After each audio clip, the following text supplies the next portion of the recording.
ഓം ശാന്തി.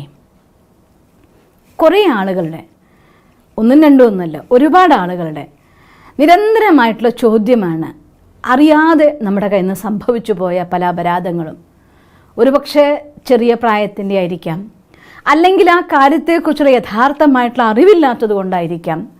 അതല്ലാന്നുണ്ടെങ്കിൽ ഞാൻ തെറ്റല്ല എന്ന് വിചാരിച്ചുകൊണ്ട് ചെയ്ത കാര്യങ്ങൾ അവസാനം കുരുങ്ങി കഴിയുമ്പോഴാണ് മനസ്സിലാവുന്നത് ഇത് തെറ്റാണ് എന്ന്.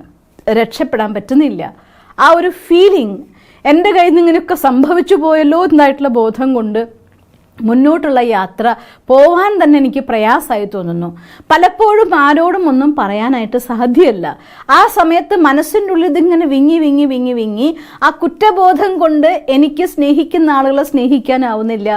നന്നായി പെരുമാറിയിട്ടും നല്ലൊരു അന്തരീക്ഷത്തിൽ ജീവിച്ചിട്ടും അതിൻ്റെ സന്തോഷം അനുഭവിക്കാനാവുന്നില്ല. ഏത് രീതിയിൽ എല്ലാവരോടും എനിക്ക് തിരിച്ച് റെസ്പോൺസ് കൊടുക്കണം അതുപോലെ കൊടുക്കാനാവുന്നില്ല. എൻ്റെ കർമ്മപഥത്തിൽ, എൻ്റെ ജോലി സ്ഥലത്ത്, എൻ്റെ വർക്കിൽ എനിക്ക് കോൺസെൻട്രേറ്റ് ചെയ്യാൻ പറ്റുന്നില്ല.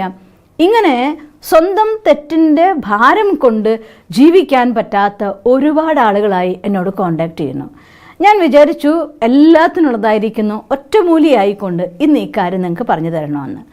ഒരു കാര്യം ഞാൻ ഓർമ്മിക്കുന്നുണ്ട്. പരമാത്മ ജ്ഞാനം പഠിപ്പിക്കുന്ന സമയത്ത് ഈ സൃഷ്ടി നാടകത്തിലെ വിധി എന്നൊരു കാര്യത്തെക്കുറിച്ച് നിങ്ങളും കേട്ടിട്ടുണ്ടാവും. നമ്മുടെ ഭാരതത്തിൽ പൊതുവെയുള്ള വിശ്വാസമാണ് വിധിച്ചത് മനുഷ്യന് കിട്ടും എന്ന്. ഒരു കാര്യം പരിശ്രമിച്ച ശേഷം, കഠിനാധ്വാനം ചെയ്ത ശേഷവും അതിൻ്റെ റിസൾട്ട് കിട്ടാതെ വരുമ്പോൾ പോട്ടെ, അതെനിക്ക് വിധിച്ചിട്ടുണ്ടാവില്ല എന്ന് പറയുന്ന ഒരു കൺസെപ്റ്റ്. ഒരു ലെവലിൽ നോക്കിയാൽ അത് കിട്ടാതായി പോകുമ്പോൾ കിട്ടിയില്ലല്ലോ എന്ന് കരുതിക്കൊണ്ട് നിരാശയിൽ, ഡിപ്രഷനിൽ പോകുന്നേക്കാൾ നല്ലൊരു തോട്ടെന്ന് ഞാൻ പറയും. ആ ടൈമിന് വേണ്ടിയിട്ട് ഭഗവാൻ പറയാറുണ്ട്, നിങ്ങളൊരു കാര്യം മാക്സിമം പരിശ്രമിച്ചു നോക്കിയിട്ടും ആ കാര്യം നിങ്ങൾക്ക് വന്നില്ല എങ്കിൽ ഒരു പക്ഷേ അത് നടക്കാതിരിക്കുന്നതിലായിരിക്കാം നിങ്ങൾക്ക് നന്മയുണ്ടാവുക. അതിൻ്റെ പേരിൽ നിങ്ങൾ സ്വയം അവനവനെ പഴിക്കരുത്. കുറച്ചുകൂടെ പരിശ്രമിച്ച്, അല്ലെങ്കിൽ എന്ത് മാറ്റം വരുത്തണം എന്ന ആ കാര്യത്തെക്കുറിച്ച് ഒന്നുകൂടെ വിശകലനം ചെയ്ത് മുന്നോട്ട് പോകാൻ നമുക്ക് സാധിക്കുന്നതേ ഉള്ളൂ. ഇങ്ങനെ എന്തെങ്കിലും മിസ്റ്റേക്ക് നമ്മുടെ കയ്യിൽ നിന്ന് സംഭവിച്ചിട്ടുണ്ടായാൽ അതിൻ്റെ കുറ്റബോധം എന്ന ഭാരം, ഒരു വീഡിയോ ചെയ്തത് ഞാൻ ഓർക്കുന്നുണ്ട്. ഒരു ഗ്ലാസ് വെള്ളം എടുത്തിട്ട് നമ്മുടെ കയ്യിൽ പിടിക്കാൻ പറഞ്ഞാൽ അത് വളരെ സിമ്പിളായിട്ട് നമുക്ക് കയ്യിൽ പിടിക്കാൻ പറ്റുന്നേ ഉള്ളൂ. ഒരു 5 മിനിറ്റ് നേരം ഇങ്ങനെ കൈ പിടിക്കാൻ പറഞ്ഞാൽ ഈസിയാണ്. അരമണിക്കൂർ പിടിക്കാൻ പറഞ്ഞാൽ കൈ കടയാൻ തുടങ്ങും. ഒരു 3-4 മണിക്കൂറായി കഴിഞ്ഞാൽ കൈ കുഴയും, നമുക്ക് കുഴഞ്ഞ് വീണ് പോയേക്കും ചിലപ്പോൾ. എന്തുകൊണ്ടാണ്? വെള്ളത്തിൻ്റെ ഭാരം കൂടിയിട്ടല്ല, അത് സൂക്ഷിച്ചു വെച്ചതായിരിക്കുന്ന, കയ്യിൽ പിടിച്ചിരിക്കുന്നതായിരിക്കുന്ന ലെവല് ഓരോ നിമിഷം കഴിയും തോറും അതിൻ്റെ വെയിറ്റ് കൂടുന്നതായിട്ട് നമുക്ക് വെയിറ്റ് കൂടുന്നില്ല, അത് താങ്ങി നിർത്തിയിരിക്കില്ലേ നിങ്ങളുടെ കയ്യിൽ. അതുകൊണ്ട് കൈ കടയും. അപ്പോൾ ഇതിന് ഭാരം നമുക്ക് തോന്നിപ്പോവും. ഇത് കയ്യിൽ പിടിച്ച വെള്ളത്തിൻ്റെ അവസ്ഥയും മനസ്സിലൊരു കാര്യം സൂക്ഷിക്കുമ്പോൾ അവസ്ഥയും ഒരുപോലെയാണ്. അതുകൊണ്ട് ഏറ്റവും ഈസിയായിട്ട് മനസ്സിൻ്റെ ഭാരത്തെ ഇല്ലാതാക്കാനുള്ള വഴിയാണ് എല്ലാം തുറന്ന് പറയാൻ പറ്റുന്ന ഒരാളുണ്ട്. നിങ്ങൾ എന്ത് തന്നെ ജീവിതത്തിൽ ഉണ്ടായത് പറഞ്ഞാലും, എത്ര മഹാപരാധം പോയിട്ട് പറഞ്ഞാലും ഒരിക്കലും ഒരു കാരണവശാലും നമ്മളെ കുറ്റപ്പെടുത്താത്ത, അല്ലെങ്കിൽ ചീത്ത വിളിക്കാത്ത, ആരോടെങ്കിലും പറഞ്ഞു കൊടുത്ത് നമുക്കതിന് പാരയുണ്ടാക്കാത്ത, ഒരു വിധത്തിലും ഉപദ്രവിക്കാത്ത ഒരാളുണ്ട്, ഈശ്വരൻ. ഭഗവാന്റെ അടുത്ത് സംസാരിക്കാനുള്ളതായിട്ടുള്ള സിമ്പിൾ ടെക്നിക്കാണ് ഈശ്വരന് കത്തെഴുതുക എന്ന് പറയുന്നത്. ആ കാര്യം ഭഗവാന്റെ മുന്നിൽ തുറന്നു പറയുമ്പോൾ ആരും കാണാത്ത രീതിയിൽ, ആരും അറിയാത്തൊരു ദിവസം അങ്ങനെ ഒരു അവസരം ഉണ്ടാക്കിയെടുത്ത് ഒരു പേപ്പറും പെന്നും എടുത്തിട്ട്, അപ്പോൾ വിചാരിക്കും പല ആളുകൾക്കും മനസ്സിൽ ആ സമയം വരുമ്പോഴേക്കും മടി വരും. എന്നാൽ ഞാൻ ഈശ്വരനോട് അങ്ങ് പറഞ്ഞാൽ പോരെ, എഴുതിയാൽ പോരല്ലോ എന്നൊക്കെ എന്നോട് ചോദിക്കാറുണ്ട്. അത് മടിയാണ്, ഞാൻ തുറന്നു പറയുകയാണ്. അത് മടിയാണ്. ആദ്യം അവനവൻ്റെ മടിയിനെയും അലസതേനെയും മാറ്റിവെച്ചാൽ മാത്രമേ എന്തെങ്കിലും ജീവിതത്തിൽ നേടാൻ പറ്റുള്ളൂ. അതുകൊണ്ട് ഒരു പേപ്പറും പെന്നും എടുത്തുകൊണ്ട് നമ്മൾ എന്താണോ നമ്മുടെ കയ്യിൽ നിന്ന് പറ്റിയ മിസ്റ്റേക്ക്, തെറ്റ്, അതിനെ നിങ്ങൾ വിശദമായിട്ട് ആ പേപ്പറിൽ അങ്ങ് എഴുതിക്കോളൂ. ആരും കാണില്ല എന്ന് ഉറപ്പുള്ള സ്ഥലത്ത്, ഉറപ്പുള്ള സമയത്ത്. എന്നിട്ട് എത്ര വേണം വിശാലമായിട്ട് എഴുതണോ അത്ര വിശാലമായിട്ട് എഴുതിക്കോ. അത് കഴിഞ്ഞാൽ നിങ്ങളൊന്ന് നോക്കിയാൽ നിങ്ങൾക്കറിയാം, മനസ്സിൻ്റെ ഉള്ളിൽ ആ ഭാരം അങ്ങ് ഒഴുകിപ്പോയ പോലെ നിങ്ങൾക്ക് ഫീൽ ചെയ്യും. പറഞ്ഞു, ഞാൻ ഈശ്വരൻ്റെ മുന്നിൽ ഈശ്വരനോട് നേരിട്ട് പറഞ്ഞു എന്ന്. അപ്പോൾ ചിലർക്ക് സംശയം വരും, നമ്മളങ്ങനെ എഴുതിയ ഈശ്വരനെ അറിയോ? തീർച്ചയായിട്ടും. ഒരു കുഞ്ഞ് അച്ഛനെ വിളിച്ചിട്ട് എൻ്റെ അച്ഛാന്ന് പറഞ്ഞ് കരയുമ്പോൾ ആ അച്ഛന് ലൗകികത്തിലൊരു അച്ഛന് പോലും കാണുന്നുണ്ടെങ്കിൽ മിണ്ടാതെ നോക്കിയിരിക്കാൻ പറ്റില്ല. ഭഗവാന് ദേഹമില്ലെങ്കിലും ആ ജ്ഞാനപ്രകാശത്തിൻ്റെ ശക്തിയാൽ ഈശ്വരൻ ഏത് ജീവാത്മ ഒരു മനസ്സിൽ നിന്ന് സങ്കല്പത്തിൽ എൻ്റെ ഭഗവാനെ എന്നൊരു സങ്കല്പം ക്രിയേറ്റ് ചെയ്യുന്നു, ആ തോട്ട് ഉടനെ ഭഗവാന്റെ അടുത്ത് എത്തുകയും ചെയ്യും, ഭഗവാൻ നിങ്ങളുടെ അടുത്ത് ഹാജരാവുകയും ചെയ്യും. ഒരു സംശയവും വേണ്ട. പിന്നെ പറയുന്ന ഓരോ വാക്കുകളും ഭഗവാൻ നിങ്ങളുടെ സമീപത്ത് നിന്ന് കേൾക്കും, കാണും.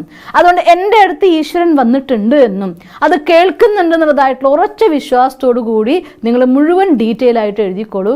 എന്നിട്ട് ഒരു സംശയവും വിചാരിക്കരുത് ഇനി ആ പേപ്പർ എന്താ ചെയ്യേണ്ടതെന്നല്ല, കത്തിച്ച് കളഞ്ഞേക്കണം. ഒരു കഷ്ണം പോലും അവശേഷിക്കാത്ത രീതിയിൽ കീറി മുറിച്ച് വേസ്റ്റ് ബോക്സിലിട്ട് അത് നുള്ളിപ്പെറുക്കിയെടുത്ത് വേറൊരാൾ വായിക്കുന്ന അവസ്ഥയൊന്നും ഉണ്ടാക്കണ്ട. അതിനെ അങ്ങ് കത്തിച്ച് കളഞ്ഞേക്ക്. അതോടുകൂടി ഒന്നാമത്തെ മനസ്സിൻ്റെ ഭാരം കുറയും. രണ്ടാമത്, എന്തുകൊണ്ട് നമ്മൾ അതിനെ ഒഴിവാക്കണം എന്നുള്ള കാര്യം മനസ്സിലാക്കിയേ പറ്റൂ. ഒരു കാര്യം എത്ര തവണ എൻ്റെ മനസ്സിലൂടെ കടന്നു പോകുന്നുണ്ടോ ആ കാര്യം എൻ്റെ ബുദ്ധിയിലും മനസ്സിലും അത് ശരിയെന്ന രൂപത്തിലാണ്. അതങ്ങനെ സംഭവിച്ചു പോയി എന്ന് പറഞ്ഞാൽ നിങ്ങൾ ചിന്തിക്കുന്നത്. പക്ഷെ ആ കാര്യം വീണ്ടും വീണ്ടും കാണും തോറും ദ സെയിം സംസ്കാരം എൻ്റെ ഉള്ളിൽ ഉറച്ചുകൊണ്ടിരിക്കുകയാണ്. The same level of energy എന്നിൽ നിന്ന് പ്രൊഡക്ഷൻ ഉണ്ടായിക്കൊണ്ടിരിക്കുകയാണ്. അതേ തെറ്റ് ആവർത്തിക്കാനുള്ള സാഹചര്യങ്ങൾ ഉണ്ടാവുകയും വീണ്ടും നമ്മൾ തെറ്റുകളിലേക്ക് വഴുതി പോവുകയും ചെയ്യും.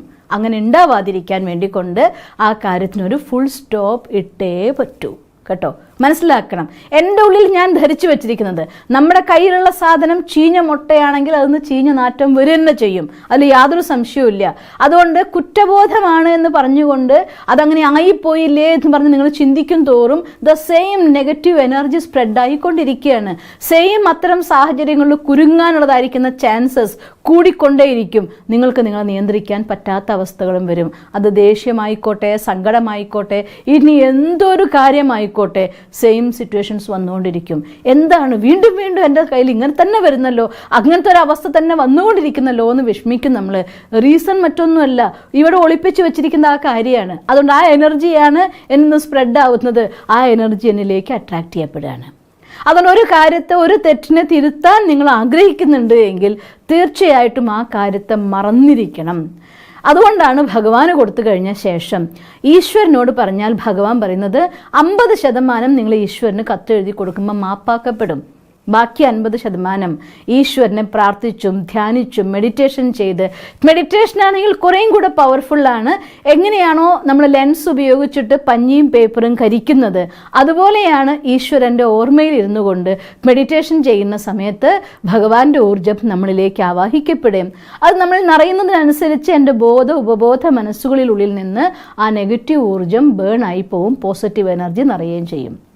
അതുകൊണ്ട് മെഡിറ്റേഷൻ ചെയ്യുക, ഭഗവാനെ ഓർക്കുക, ആ ഈശ്വരൻ്റെ രൂപത്തെ, ആ ശക്തികളെ, ആ ഗുണങ്ങളെ എൻ്റെ ഹൃദയത്തിൽ പ്രതിഷ്ഠിക്കും തോറും അവിടെ നിന്നുള്ള ഇരുട്ട് പതുക്കെ പതുക്കെ ഇല്ലാതാവും. അത് നമ്മുടെ ഫീലിംഗ് പാർട്ട് അങ്ങ് പോകും. ഒരു കാര്യം വരുന്ന സമയത്ത് മറക്കുക എന്ന് വെച്ചാൽ അർത്ഥം അതേ സിറ്റുവേഷൻ വരുമ്പോൾ അത് ഞാൻ മറന്നുപോയി അതുകൊണ്ട് വീണ്ടും തെറ്റ് ആവർത്തിക്കുക എന്നല്ല. മറക്കുക ആസ് നോളജ്ഫുൾ. ഒരു കാര്യം സംഭവിച്ചാൽ അതിനുള്ള പാഠം നമ്മൾ പഠിക്കണം ആസ് എ ഡിറ്റാച്ച്ഡ് ഒബ്സർവർ. ഒരു കാഴ്ചക്കാരനെ പോലെ അത് കണ്ട് എന്തുകൊണ്ട് സംഭവിച്ചു എന്ന് വിശകലനം ചെയ്ത് പഠിച്ച് മനസ്സിലാക്കി കഴിഞ്ഞാൽ ആ ഫീലിംഗ് പാർട്ട് ഡിലീറ്റ് ചെയ്യണം. ആസ് എ നോളജ് അത് അവിടെ കിടന്നോട്ടെ, അത് നിങ്ങളെ ഡിസ്റ്റർബ് ചെയ്യില്ല. പക്ഷേ ആ feeling part again the same സിറ്റുവേഷനിലേക്ക് നമ്മളെ കൊണ്ടുപോവുകയും നമ്മുടെ മനസ്സ് അതുപോലെ തന്നെ പ്രവർത്തിപ്പിക്കുകയും അതെന്ത് കാര്യം തന്നെയാണെങ്കിലും അതേ രീതിയിലുള്ള സാഹചര്യങ്ങളിൽ കുരുങ്ങുകയും ചെയ്യും. അതില്ലാതിരിക്കാൻ ഫുൾ സ്റ്റോപ്പ് ഇട്ടിരിക്കണം. മനസ്സിനുള്ളിൽ ഈശ്വരന് കൊടുത്ത് ഭാരം ഒഴിവാക്കിയിരിക്കണം. മറ്റൊരു മനുഷ്യനോടും പറയേണ്ട, ഓൺലി ഭഗവാനോട് മാത്രം പറഞ്ഞാൽ മതി. മനുഷ്യന്മാർ ഇന്ന് ഒരുപാട് സ്നേഹമുള്ളവരായിരിക്കാം. അത് കഴിഞ്ഞ ശേഷം നിങ്ങളോട് ദേഷ്യമാവുമ്പോൾ ആ കാര്യങ്ങളെയൊക്കെ ഒരു പക്ഷേ നിങ്ങൾക്ക് അപകടവും ആവാം. അതുകൊണ്ട് അങ്ങനത്തെ കാര്യം ആരോടും പറയണ്ട. പറയേണ്ടത് ആരോട് മാത്രം? ഭഗവാനോട് പറയുക. മനസ്സിൻ്റെ ഭാരത്തെ ക്ലീൻ ചെയ്യുക. എന്നിട്ട് ആ ശക്തിയും ആ ഗുണം നമ്മുടെ മനസ്സിനുള്ളിൽ നിറയ്ക്കുക. എന്താണോ ഞാൻ ഓരോ ദിവസവും ചെയ്യേണ്ട കാര്യങ്ങൾ, ആ കാര്യങ്ങളെക്കുറിച്ച് പ്ലാൻ ചെയ്യണം. എന്ത് ഞാൻ ചിന്തിക്കണം, ആ കാര്യത്തെക്കുറിച്ച് പ്ലാൻ ചെയ്യണം. അങ്ങനെ ഓരോ ദിവസവും കുറച്ചു കാലം നിരന്തരമായിട്ട് ഫുൾ അറ്റൻഷനോട് കൂടെ ജീവിക്കാൻ തുടങ്ങിക്കഴിഞ്ഞാൽ ഈ ഒരു നെഗറ്റീവ് പോർഷൻ അവിടെ നിന്ന് പൂർണ്ണമായിട്ട് അങ്ങ് പോവും. പോസിറ്റീവ് എനർജി നിറയും. അവിടെ നമ്മുടെ മനസ്സ് ഭാരരഹിതമാകും.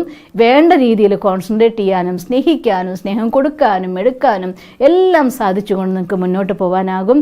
അതുകൊണ്ട് ഈ രീതിയിൽ എന്ത് മനസ്സിൻ്റെ ഭാരം ഉണ്ടെങ്കിലും ഇല്ലാതാക്കിക്കൊണ്ട് വെയ്റ്റ്ലെസ് ആയി മുന്നോട്ട് പോകണം.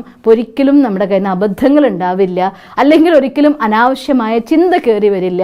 ജീവിതം ഹാപ്പിയസ്റ്റ് ആയിക്കൊണ്ട് ഹാപ്പിനെസ്സിനെ അട്രാക്റ്റ് ചെയ്യാൻ നിങ്ങൾക്ക് സാധിക്കും. നിങ്ങൾക്കങ്ങനെ സാധിക്കട്ടെ എന്ന് ഞാൻ ഈശ്വരനോട് പ്രാർത്ഥിക്കുന്നു. ഓം ശാന്തി.